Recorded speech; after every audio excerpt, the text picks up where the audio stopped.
Fazer o quê? Tá, baixar? Tá, deixa eu só fazer um negócio aqui. 1 hora depois. Tá.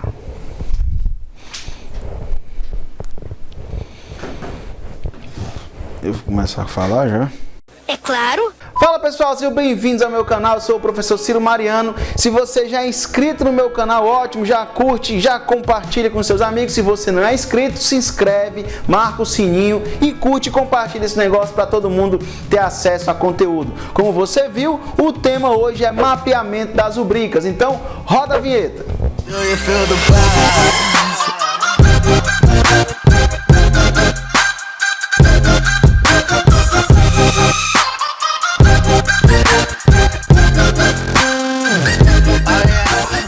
Mapeamento das rubricas. Se você vê até esse vídeo é porque você tem dúvidas sobre o mapeamento das rubricas, como deve ser feito o preenchimento adequado da tabela S1010 no E-Social. Então eu vou te mostrar o passo a passo de como fazer o mapeamento das rubricas. Ciro, mas eu já fiz o mapeamento das rubricas. Ok, agora você pode revisar, tá? Ciro, mas já está tudo revisado, não tem problema. Você vai aprender alguns conhecimentos que talvez você não tenha, então fique aí para você acompanhar até o final e ver se de repente você conseguir entender tudo, né? Lembra vocês que o tema dessa aula foi o tema do nosso primeiro webinário, que nós fizemos em março, onde nós tratávamos do mapeamento das rubricas. E aí teve um probleminha, eu não consegui compartilhar bem a planilha com vocês, e aí não ficou tão legal, então eu vou fazer isso agora. Tá? Ciro, essa aula ela serve para quê? Além de te ajudar a mapear as rubricas, ela vai servir de base para nosso próximo webinário, que vai ser sobre a aplicação do mapeamento das rubricas na folha de pagamento. Ou melhor,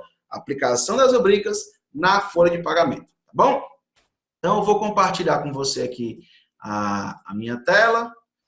Vamos dar início aqui a uma planilha do Excel. Aqui você pode fazer do jeito que você quiser. Se você quiser, aqui embaixo na descrição do vídeo tem um link onde você vai fazer o download dessa planilha e vai fazer o seu mapeamento do jeito que você quiser, né? Eu achei isso aqui bacana. Eu lembro que eu peguei isso aqui numa sacada que eu fiz um curso da Nath Carvalho, especialista em social. Eu achei muito legal. Então, dou os créditos a ela, porque realmente foi uma sacada muito bacana. O que ela fez? Ela pegou os códigos de cada um, né? Ela pegou a informação do jeito que está na estrutura do layout do XML da tabela S1010 e colocou numa planilha. Então, você precisa verificar nas suas informações aí como são feitos para esses preenchimentos aí no seu sistema de folha de pagamento, tá bom? Ciro, mas eu já tenho tudo preenchido, ok. Então, essa planilha vai te auxiliar a confrontar a informação do teu sistema, porque muitas vezes eles estão fazendo preenchimento automático, o que é muito arriscado, tá? Ciro, ok, então como é que você sugere? Primeira coisa, você vai pegar lá todas as suas rubricas, a folha de pagamento, aí entra folha, férias, rescisão, tudo que você tem cadastrado lá, não sei se seu sistema chama eventos, se o seu sistema chama rubricas mesmo, ou verbas, cada sistema tem uma tratativa específica. Tá? O importante é que todos eles vão ter o mesmo conteúdo para levar para o E-Social, porque senão o E-Social não aceita. Porque aqui eu estou traduzindo a minha folha de pagamento para o E-Social. Eu costumo dizer que essa informação ela vai levar o dicionário da folha de pagamento para o E-Social. Primeira informação que você vai preencher é o código.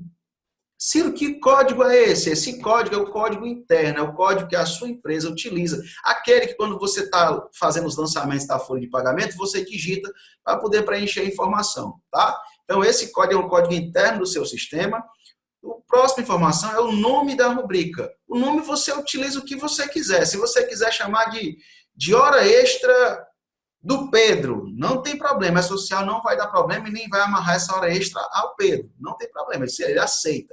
A única regra de validação que você vai ter quanto ao nome é que não pode, nas 7 primeiras palavras, nas 7 primeiras letras, formar a palavra E-Social, tá? Só que o código e o nome, ele vai servir para o seu controle interno e para dizer para o E-Social que você está mudando a informação conforme você lança.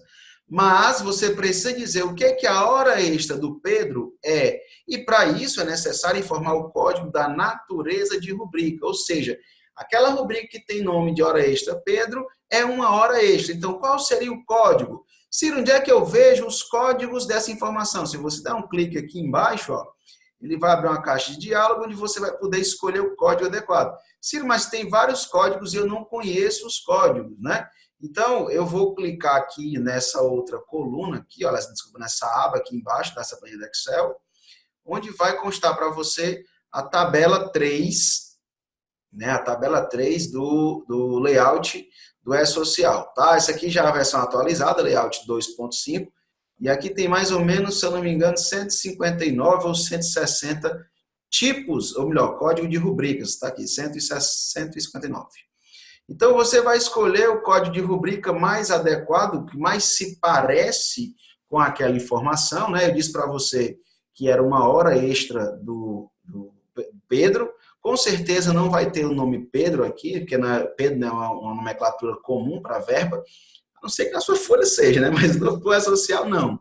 Então, eu tenho aqui, ó, natureza 1003, horas extraordinárias, valor correspondente à hora extraordinária de trabalho, acrescido de percentual no mínimo de 50%. Ou seja, todas as horas extras que eu tenho na minha folha de pagamento, eu preciso dizer para o E-Social que o código de natureza de rubrica vai ser 1003, que ele vai compreender que aquilo ali é uma hora extra. Ciro, mas quando eu digo isso para o E-Social, eu estou dizendo exatamente o quê? Olha, a hora extra, Pedro, é uma hora extra, dependendo de qual fator que eu vou utilizar. Por quê? Porque eu posso ter hora extra de 50, de 100, de 60, de 55, sei lá, depende de acordo com a sua convenção coletiva ou normativo da sua empresa, enfim, tanto faz. Então, dependente de qual o percentual da hora extra, vai ser sempre a hora extraordinária.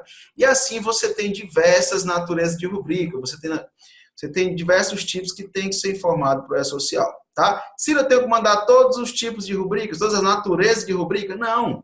Você vai mandar somente as que você usa no seu dia a dia, tá bom? A outra é tipo de rubrica. Ciro, o que seria o tipo de rubrica? O tipo de rubrica, pessoal, é dividido em 4 tipos. Eu tenho vencimento, /provento, eu tenho desconto, informativa e informativa dedutora. O que são vencimentos? Vencimentos são parcelas remuneratórias do trabalhador, ou não, né?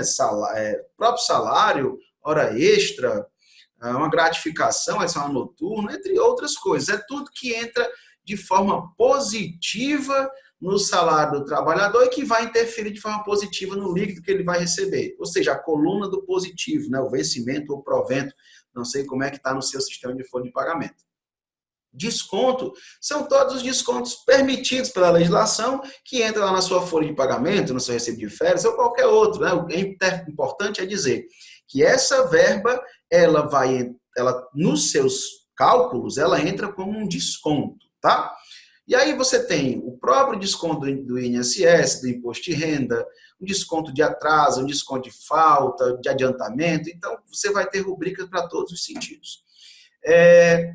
Informativa são verbas que não interferem nem no provento, nem no desconto, que não interferem no resultado do trabalhador. Porém, a empresa precisa informar. Eu tenho o banco de horas do trabalhador que, de toda forma, o saldo acrescido e o saldo descontado do banco de horas precisa ser informado lá para o E-Social, natureza 9950, 9951, e eu preciso mandar para ele, então, por meio de verbas, de rubricas informativas, eu vou mandar esse registro para o E-Social. Assim como também eu posso mandar informações de base de cálculo, eu posso mandar o valor que a empresa paga para esse trabalhador a título de benefícios, como plano de saúde, de alimentação e tudo mais. Veja bem, eu estou falando de informação. Esse valor não interfere no líquido do trabalhador, ainda que a empresa pague. Por exemplo, eu tenho um plano de saúde que eu tenho desconto, a parcela que é descontada dele vai ser uma rubrica específica.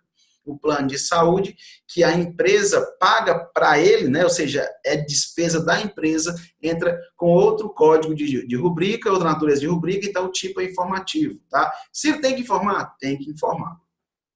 A informativa dedutora são rubricas que vão interferir no cálculo das minhas bases, né, previdência, e algumas situações assim, como por exemplo, eu tenho um motorista autônomo e a base de cálculo da previdência social dele é 20% do valor do frete. Dessa forma, eu posso lançar uma verba, uma informativa, uma rubrica informativa dedutora que diminui 80% da base de cálculo da contribuição previdenciária desse motorista, tá bom?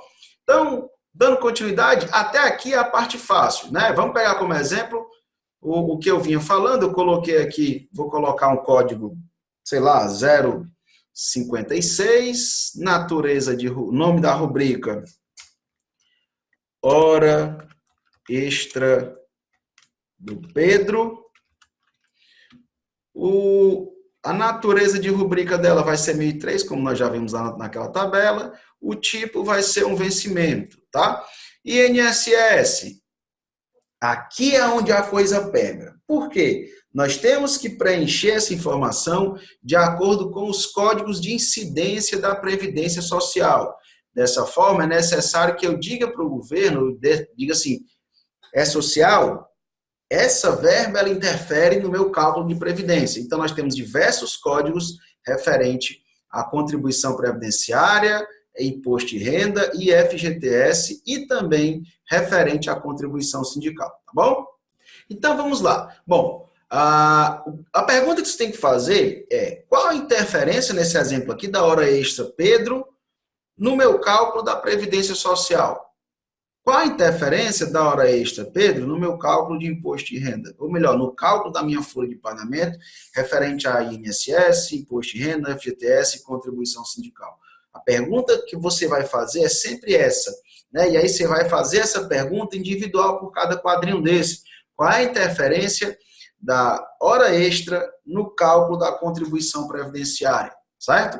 Então, você tem diversos códigos. Esses códigos estão aqui, todos listados para você. É só você fazer a seleção de cada um deles. Do imposto de renda, da mesma forma, do fundo de garantia também e da contribuição sindical também. Então, eu vou mostrar para vocês agora um a um para que vocês possam entender. Então, se você está cansado, está achando esse vídeo muito extenso, que realmente ele é um pouco mais longo, que é uma aula e não um vídeo da qual eu só faço algumas pontuações, então dá uma pausa, vai lá tomar uma água, dá uma descansada, que essa parte é realmente muito mais intensa, tá? Então vamos lá. Ó, aqui nós temos os códigos de incidência da Previdência Social e eu vou compartilhar com você um pouco do que eu sei sobre cada um desses códigos, tá? Então nós temos aqui Código de Incidência Tributária da rubrica para a Previdência Social, ou seja, como essa rubrica vai interferir no cálculo das contribuições previdenciária, seja ela patronal, individual do trabalhador, enfim, de cada um deles, tá? Então, dando continuação, eu separei aqui por grupos, do jeito que está separado, lá no layout da social da tabela S1010, nós temos, não é base de cálculo, 00 ou 01. Quando que eu vou considerar 00 ou 01? 00 quando não for base de cálculo, ou seja, aquela rubrica não interfere nada na base de cálculo, e 01 quando for algo de trabalhadores que têm previdência no país de origem, né? Eles vêm de outro país para cá, enfim, em função de algum acordo internacional, a remuneração desses trabalhadores. Aí nós temos aqui a base de cálculo das contribuições sociais, salário de contribuição. Aí eu pego vocês e levo lá para o artigo 28 da Lei 8.212, que trata do salário de contribuição, né? O artigo 28º diz, salário de contribuição é a remuneração pelo trabalho, ou seja, tudo que é pago pelo trabalho durante o mês vai compor o salário de contribuição. Mas percebam que eu tenho diversos códigos, então, 11 vai ser quando se tratar da remuneração mensal do trabalhador. Lembra daquele campinho da GFIP? Qual campinho, Ciro? Remuneração sem 13º salário? Então, tudo que via de regra ia para ali, seja diminuindo ou aumentando no valor, entra nesse campo. Então, vai ser tipo 11, né? Se eu, por exemplo, tem uma falta, a falta é um desconto. Então, vai ser 11 porque ela vai descontar na base de cálculo desse trabalhador, porque ele deixa de receber, logo vai deixar de ser base de cálculo do salário de contribuição. E nós temos o código 12, que vai ser para remuneração de 13º salário, vai ser aplicado na própria folha do 10º ou na rescisão que paga 13º salário proporcional. Mais uma vez eu faço analogia à GFIP. Nós temos um campo na GFIP chamado remuneração 13º salário, que é onde vai essa informaçãozinha, tá? Aí nós temos 4 códigos de remuneração, de salário de contribuição, a base exclusiva. Aí nós temos exclusiva empregador, exclusiva empregado, né, tanto mensal como 13º. Um exemplo que nós podemos utilizar aqui é quando a empresa contratante de mão de obra, ela contrata um MEI, e esse MEI presta um serviço de alvenaria ou de carpintaria, por exemplo, que a empresa é obrigada a recolher os 20% sobre o serviço do MEI, mas não vai descontar nada dele. Então, a rubrica que vai de pagamento no recibo desse MEI vai ter natureza 13, né? Exclusiva mensal empregador, que dessa forma o E-Social vai entender que esse pagamento só vai compor a base de cálculo da contribuição previdenciária patronal, tá bom? Então, dando continuidade, nós temos aqui 21 e 22, que são salário maternidade, tanto o salário maternidade que ocorre ao longo do afastamento da licença maternidade, como o reflexo desse afastamento no 13º salário, que também fica a cargo do empregador pagar, e aí ter esse crédito lá na Previdência Social. Tenham muito cuidado com esse código 21 e 22. Certa vez uma pessoa me ligou e perguntou: Ciro, como é que eu vou fazer para informar no E-Social salário família e salário maternidade? Ele perguntou como é que informava na DCTF Web. E eu disse: olha, informa no E-Social. E ela até tinha colocado natureza de rubrica correto, né, 40-50. Mas o preenchimento do salário maternidade dela estava como tipo 11. Então, o E-Social calculou o valor a ser descontado, mas não considerou que esse valor pago de salário maternidade seria utilizado para dedução lá na DCTF Web, tá bom? Então, nós temos aqui do regime próprio Previdência, 23 e 24, auxílio doença mensal, o 13º, que aqui é para o pessoal do setor público, né, que trabalha com regime próprio Previdência. Se setor público, regime geral da Previdência Social, vai utilizar os códigos normais. Se setor público, regime próprio Previdência, aí é outro preenchimento de informação, tá bom? Inclusive, essa informação é porque o benefício é pago pelo próprio município, né, alguma coisa nesse sentido. Então, nós temos os 25 e 26, salário maternidade mensal pago pelo INSS, aqui é o caso da gestante pelo MEI, por exemplo, quando o salário maternidade quem paga é a própria Previdência Social e não a empresa. Nós temos a contribuição descontada do segurado. Aí, nesse caso aqui, pessoal, são os próprios descontos, né? 31, 32. 31, salário mensal, 32, o valor descontado em INSS lá na folha do 10º. Nós temos SESC-SENAT, no caso dos autônomos motoristas, que é descontado no recibo deles, tá? Então, outros nós temos salário família, código 51, e código 61, nós temos outros complementos de salário mínimo do regime próprio de Previdência Social. E aqui, pessoal, nós temos uma situação muito problemática em algumas situações. Vou explicar por quê.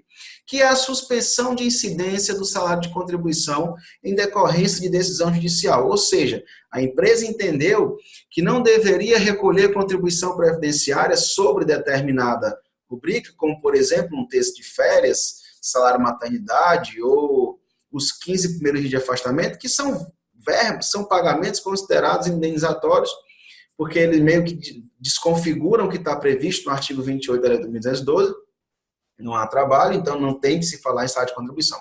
Então, a empresa foi lá, entrou com o processo, tem lá essa liminar lá, tem o direito, ela conseguiu o direito para não contribuir. Não é porque a empresa A não está contribuindo e tem um processo que eu vou pegar o processo dela e informar que não. Não, ela tem lá o processo cadastrado na tabela S1070, inclusive, quando eu vou informar esses códigos da família 90, ele pede, quando eu informo, automaticamente ele abre um campo para preenchimento do processo, para que eu possa dizer onde que está essa informação do processo lá no E-Social. Tá bom? Lá na tabela S1070. Então, primeiro informa a 1070 com o processo, depois informa a incidência, a suspensão da incidência.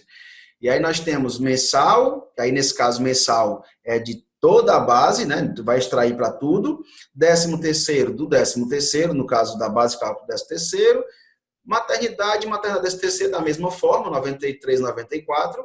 E aí nós temos 95, 96, que são exclusivas do empregador, 97, 98. Então, nesse sentido, é problemático porque quando você informa o 95, por exemplo, ele vai suspender a incidência da contribuição previdenciária patronal, ou seja, ele vai extrair esse valor da base de cálculo. O E-Social calcula tudo, e se você der uma analisada lá, tem uma coluninha que tem a suspensão. Então, tudo que tem incidência suspensa está calculado lá de ladinho. Qual é o problema disso? Eu aqui em Fortaleza, vocês sabem que eu sou do Ceará, nós temos um cliente que tem esse processo. O processo dele só pedia para não recolher os 20%, ou seja, CPP. E o E-Social não entende isso, ele suspende para tudo, CPP, RAT e terceiros. Então, dessa forma, você depois tem que fazer o ajuste lá na DCTF Web, caso você tenha um processo só para CPP, porque você não pode se apropriar de um crédito que de fato não é seu, até que a social venha a se ajustar, tá bom? Então, essa é a parte dos códigos da Previdência Social, e nós temos os códigos de IR e IRF, né, Imposto e Renda Retido na Fonte, que são até mais extensos do que o da Previdência Social. Nós temos o primeiro, rendimento não tributável, 00, 01 ou 09. 00 vai ser quase tudo que não entra como rendimento tributável, você vai colocar 00. Rendimento não tributável em função de acordo internacional, 01. E 09, quando for um rendimento não considerado a base de cálculo ou rendimento. Gente, o 00 e 09 ele tem muito a mesma característica, né? Tanto que a analogia que a gente faz é a seguinte: se está no artigo 35 do decreto 9580, que é o novo regulamento da Previdência Social, se está listado lá entre as situações que estão lá, coloca-se 00. Se não está, coloca-se 09. Um exemplo, benefício do plano de saúde do trabalhador. O valor que é descontado do trabalhador vai ter incidência para IR-fonte 09.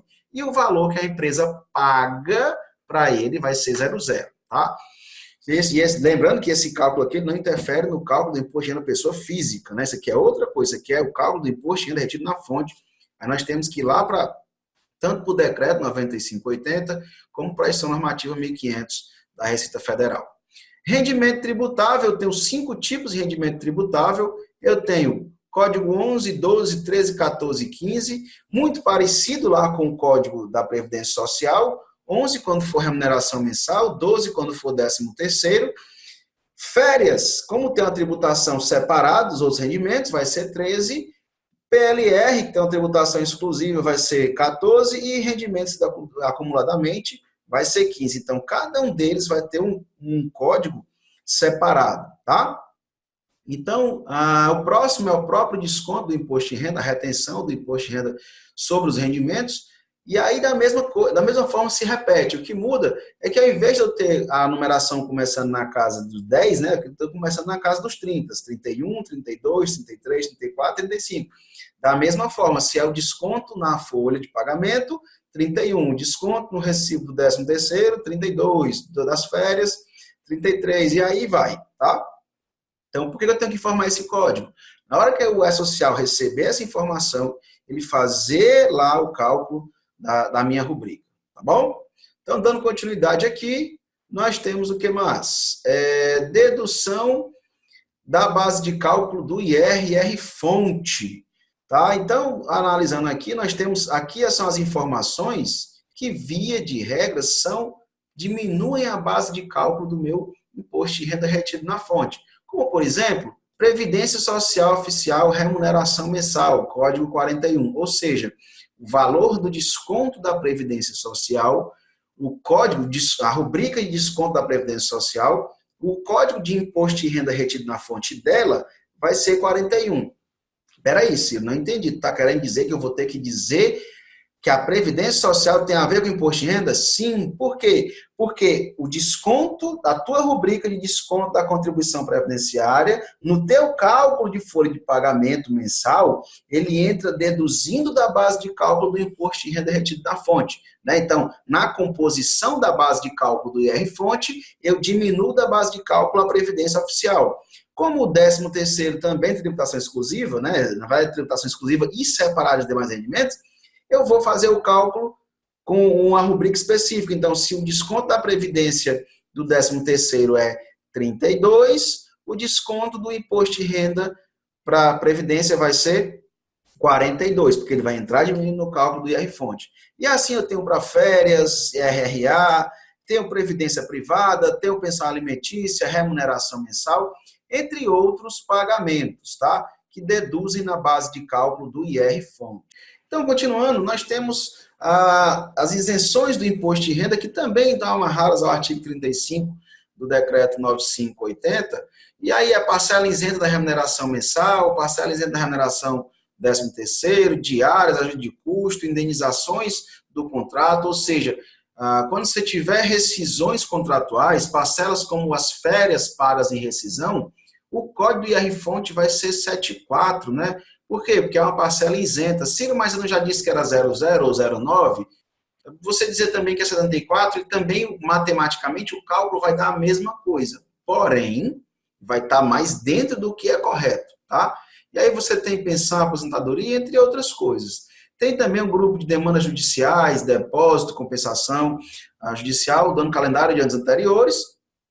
E assim como nós temos na Previdência Social, nós temos também a família 90, 91, 95, que vai ser a suspensão da incidência de imposto de renda relativa a cada um desses, remuneração mensal, 13º, férias, PLR, tá? Vamos agora para a parte de fundo de garantia. Fundo de garantia eu tenho apenas 5 códigos, não é base de cálculo, né? Aqui na verdade deveria ser 00, não é base de cálculo, não ficou, depois eu ajeito isso aqui, mano. 11 para caso de base de cálculo mensal, 12 quando se tratar de 13º salário e 21 quando se tratar de aviso prévio indenizado. 91 em caso a empresa tenha suspensão para não recolhimento de fundo de garantia. Então, também entra a mesma situação das demais. E a contribuição sindical, que é menorzinha ainda, só tem 4. Não é base de cálculo, valor da contribuição e incidência suspensa. Lembrando que esse 31 aqui é o mesmo desconto da contribuição sindical. Aí eu vou entrar na discussão com vocês. Eu até já fiz um vídeo aqui, e aí você pode voltar lá e ver esse vídeo referente à medida provisória 873, que fala da... É 873? Acredito que sim. Que fala que as empresas não devem mais descontar as contribuições sindicais na folha de pagamento. Vou voltar para a nossa tabela para que você possa entender do que eu estou falando. Né? Assim, eu, inclusive, deixei aqui em vermelho, porque a contribuição sindical ela é uma contribuição que está prevista lá na CLT, porém deixou de ser obrigatória. Eu não vou me estender nessa história, não. Eu coloquei em vermelho aqui, porque eu até imagino que esse campo ele tende a sumir. Né? Se a medida provisória for convertida em lei, eu acredito que aquele campo vai sumir. Mas até então eu sugiro que você mande o preenchimento da contribuição sindical correto, né, com a incidência correta. Ciro, como é que deve ser? Bom, você viu lá que eu pontuei, né, 00, não é base de cálculo, e o valor do desconto. Então, quando você estiver mapeando cada um delas, você vai dizer, percebam que eu coloquei aqui hora extra, né, como eu falei para vocês. Então, de acordo com o que eu mostrei para vocês, a hora extra, ela interfere no cálculo mensal do trabalhador de forma positiva. Então, ela vai ser 11. Imposto de renda retido na fonte, também no cálculo mensal, 11. Fundo de garantia, também no cálculo mensal. Aqui, existem algumas discussões, algumas pessoas entendem que sim, outras pessoas entendem que não. Eu entendo que tem que ser 11. Ciro, mas a medida provisória fala de jornada normal de trabalho. Tá, eu entendo que tem que ser 11. Caso a medida provisória seja convertida em lei, a gente vê como é que vai ficar. Mas, por hora, eu sugiro que coloque 11, tá? Ciro, mas eu prefiro colocar 00. Tudo bem. Eu, professor Ciro, gosto de colocar 11, ainda que esse cálculo não seja feito. E caso saia alguma coisa normatizando ou regulamentando essa parte da contribuição sindical, eu mudo meu posicionamento. Tá? Então, eu vou deixar isso, tá? Vamos colocar aqui, por exemplo, uma falta. Colocar aqui, chamar de 15, 14, pronto. Falta. Qual vai ser a natureza da falta? Eu vou lá para a minha tabelinha, vou colocar lá na parte de faltas, né, de descontos, que começa lá com 92 alguma coisa, e vou procurar o que é falta. Está aqui, 9209. Então, eu vou colocar aqui 9209. Tipo, a falta é um desconto do salário do trabalhador, então ela entra como 2. INSS, vai entrar o quê? 11, né? Porque diminui a base mensal do trabalhador. Imposto de renda também, Fundo de garantia também faz parte da mensal. Contribuição sindical, vou colocar 00. Tá? Então, dessa forma aqui, imagine o seguinte. Eu coloquei um vencimento e disse que era base de cálculo mensal. Depois eu coloquei um desconto e também disse que era base mensal. Como é que vai funcionar? Suponha que eu disse que era R$100 de hora extra e disse que era R$30 de falta. Dessa forma, a composição da base de cálculo, considerando esses dois fatos para fins do salário de contribuição mensal, vai ser os R$100 menos os 30 igual a R$70 nessa configuração que eu falei. Então, o que acontece? Quando eu mandar a minha folha de pagamento para a social, ele vai pegar essa informação que está na minha tabela e vai dizer, olha, a base de cálculo é tanto, o desconto é tanto, tá? E aí você tem diversas formas de estar preenchendo isso. Vou preencher aqui a do INSS, apenas para ilustrar melhor, tá? INSS é o próprio desconto da contribuição previdenciária, tá, pessoal? Código 9201, eu sei de cabeça, mas você pode ir lá consultar que está lá. Vai ser um desconto. Se vai ser um desconto, né? Eu coloco aqui tipo 2 desconto. Qual a interferência do desconto da Previdência Social na contribuição previdenciária? É o próprio desconto da contribuição previdenciária. Dessa forma, eu coloco aqui 31, né? Deixa eu localizar aqui o 31. 31. Aqui, nesse campo, qual a interferência do código do INSS, ou melhor, da rubrica de INSS, no cálculo do imposto de renda retido na fonte?